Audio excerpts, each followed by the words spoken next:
5M TV Sénégal chaîne bi leen di jox xibaar yi leen ci anam yu wér te wóor.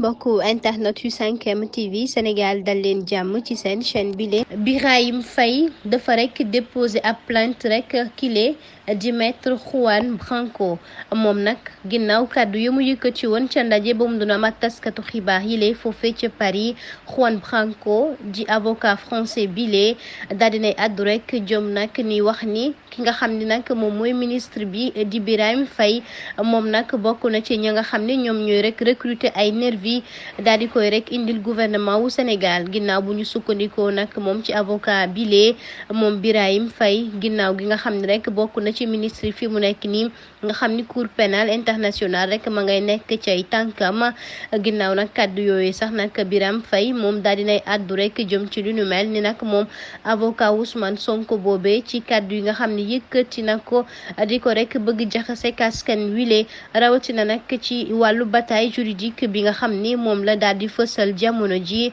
moom Birahim Faye nee na nag ñaawlu na accusation yi maanaam la mu tekk ca ndoddam di ñaawlu itam li nga xam ne rek wax na ko rek ngir bëgg yàq réputation am loole du ko nangu benn yoon rawatina bu gouvernement wu Sénégal moo waral nee na nag day déposer plainte rek daal di koy rek teg ci ndoddu avocat Ousmane Sonko bile di Juan Branco.